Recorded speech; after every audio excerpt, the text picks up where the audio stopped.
জগন্নাথের রথের কাঠামো তৈরির বিচিত্র কথা। জ্যৈষ্ঠ পূর্ণিমা 108 কলসি সুবাসিত জলে মহাস্নান সারেন 3 ভাই বোন। এরপর নিয়ম মাফিক ধূম জ্বরে আক্রান্ত হন তারা। টানা 15 দিন লোকচক্ষুর আড়ালে চলে রাজবৈদ্যের পাচন দিয়ে চিকিৎসা।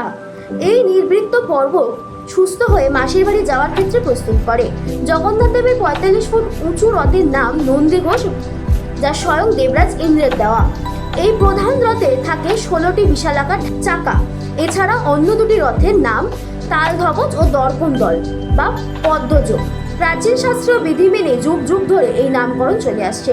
3টি বিশালাকার রথ তৈরিতে ছোট বড় মিলিয়ে মোট 832টি কাঠের টুকরো প্রয়োজন হয়। সব মিলিয়ে প্রায় 884টি গাছের 12 ফুটের কাণ্ড ব্যবহার করা হয়। উড়িষ্যার অরণ্য থেকে নির্দিষ্ট মাপের এই বিপুল পরিমাণ কাঠ সংগ্রহ করা রথযাত্রার অন্যতম প্রধান কাজ। যে কোনো কাঠ দিয়ে রথ তৈরি শাস্ত্রসম্মত নয়। রথের জন্য ফসি, ধোসা ও নিম গাছের কাঠ ব্যবহার করা হয়। বন দপ্তরের অনুমতি মেলার পর পুরীর প্রধান পুরোহিত স্বয়ং জঙ্গলে যান। সেখানে নির্দিষ্ট গাছগুলি চিহ্নিত করে শাস্ত্রীয় মতে ভক্তি ভরে পুজো করা হয়। রথ নির্মাণের জন্য কাঠ কাটার সূচনায় এক অদ্ভুত শাস্ত্রীয় নিয়ম মানা হয়। সাধারণত কুঠার নয়, পুরীর রাজার ঐতিহ্যবাহী সোনার জল করা কুঠার ব্যবহার করা হয়। অক্ষয় তৃতীয়ার দিনে বংশানুক্রমিক প্রধান ছুতর এই কুঠার মহাপ্রভুর চরণে সংস্পর্শ করিয়ে প্রথম কাঠ কাটার কাজ শুরু করেন।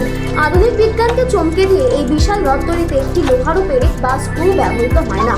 সম্পূর্ণ রথটি দাঁড়িয়ে থাকে প্রাচীন ভারতীয় কাঠ খোদাই প্রযুক্তির উপর।